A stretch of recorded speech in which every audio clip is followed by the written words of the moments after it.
नमस्कार व आदाब। मैं जर्नलिस्ट मोहम्मद आफ्ताब आलम।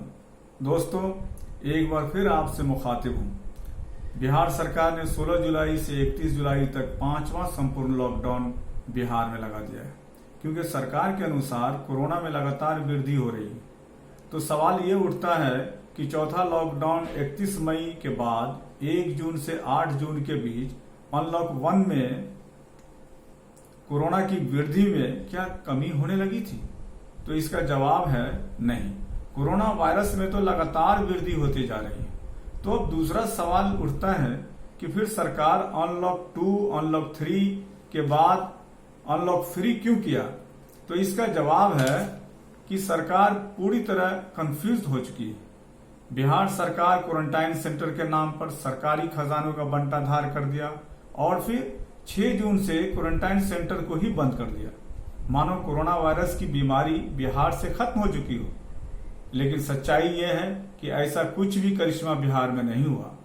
तो फिर कहानी वहीं से शुरू होती है जहां से नमस्ते ट्रंप की बुनियाद रखी गई थी, जिसमें कोरोना वायरस उसका सगा भाई था।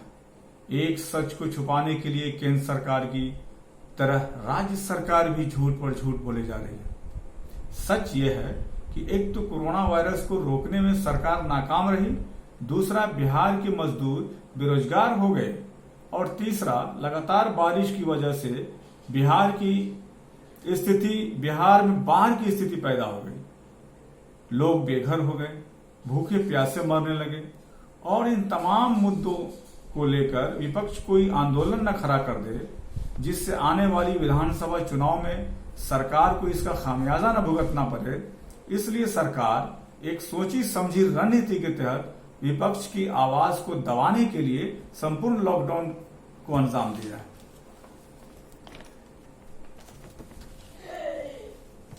लेकिन लॉकडाउन और ये सिलसिला लॉकडाउन का 30 सितंबर तक चलता रहेगा, ऐसा अंदेशा है। इसके लिए सरकार ने वर्चुअल रैली का प्रोग्राम सेट किया है ताकि जनता के पास जाना नहीं पड़े, क्योंकि सरकार जान चुकी है कि बिहार के मजदूर इस बार उन्हें जवाब देने का मन बन चुका है। देश में कोरोना वायरस का डर जिस तरह से गोदी मीडिया ने दिखाया है, बिहार के निजी अस्पताल हो या सरकारी अस्पताल, कहीं भी किसी दूसरी बीमारी के मरीज को आसानी से भर्ती नहीं लिया जाता है। निजी अस्पताल तो भर्ती लेता ही नहीं है और सरकारी अस्पतालों में सही से इलाज होता नहीं है। अब मरीज जाए तो जाए कहाँ? क्या मरीज पानी में डुबकी लगाकर मर जाए या छत से कूदकर अपनी जान दे दे? आए दिन बिहार की तमाम सरकारी अस्पतालों में कोरोना को छोड़ दूसरी बीमारी से हजारों लोगों की जानें सिर्फ इसलिए गई हैं कि किसी भी इमरजेंसी पेशेंट कि बिना कोरोना जांच कराए डॉक्टर मरीज के पास जाने से परहेज करता है और इलाज करने की बात तो दूर की है। और इस तरह लोग बिना इलाज के तड़प कर अपनी जान गंवा बैठते हैं।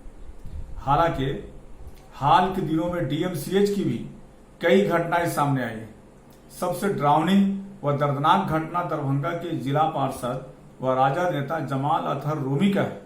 जानकारी के मुताबिक उन्हें फेफड़े की बीमारी की वजह से सांस लेने में तकलीफ हो रही थी, जिसके बाद एक विधायक की पैरवी पर उन्हें डीएमसीएच के आईसीयू में भर्ती तो कर लिया जाता है, मगर कोई भी त्वरित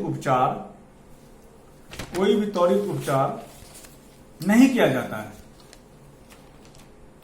बिना कोरोना जांच कराए डॉक्टर उसके नजदीक तक नहीं जाता है। रिपोर्ट आते आते उनकी हालत बिगड़ जाती है। उन्हें ऑक्सीजन की काफी जरूरत होती है, लेकिन उन्हें ऑक्सीजन लगाया नहीं जाता है और जिला पार्षद तड़प कर अपनी जान गंवा बैठते हैं। डॉक्टर टीम के इस कठोर रवैये को देख उनके परिजन जब विरोध करते हैं तो शराब के नशे में धुत अस्पताल कर्मी मृतक के परिजन को लाठी डंडे से मार पीट कर उनके साथ अमानवीय व्यवहार करते हैं और साक्ष्य को छुपाने के उद्देश्य से सीसीटीवी कैमरा को क्षतिग्रस्त कर देते हैं और फिर मृतक के परिजन पर गलत आरोप लगाकर उन्हें पुलिस द्वारा बंदी बनवा लिया जाता है। तब मृतक का कोरोना रिपोर्ट निगेटिव आता है। फिर मृतक के परिजन से पीएल बॉन्ड बनवाने के बाद उन्हें इस शर्त पर छोड़ा जाता है कि भविष्य में वे डॉक्टर के विरुद्ध कोई केस नहीं करेगा। ये सब कुछ होने के बाद मृतक की लाश को 2 बजे रात में मृतक के गांव सिंहवाड़ा थाना के बिरदीपुर ले जाकर आनन फानन में कब्रिस्तान के बगल में जेसीबी मशीन से जमीन खोद कर दफन कर दिया जाता है, जो दिल दहलाने वाली घटना है। अब सवाल यह उठता है कि जब कोरोना रिपोर्ट नेगेटिव आता है तो मृतक के साथ कोरोना जैसा व्यवहार क्यों?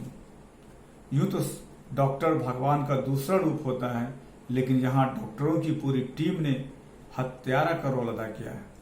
इस तरह की कई और सवाल है जिसका जवाब आना बाकी है। डीएमसीएच के इस क्षतिपूर्व इससे क्रूरतापूर्ण व्यवहार से जब एक राजनीतिक प्रतिनिधि तड़प तड़प कर अपनी जान गंवा बैठते हैं तो एक साधारण आम लोगों की क्या दुर्दशा होगी, ये हमें और आपको सोचने की जरूरत है।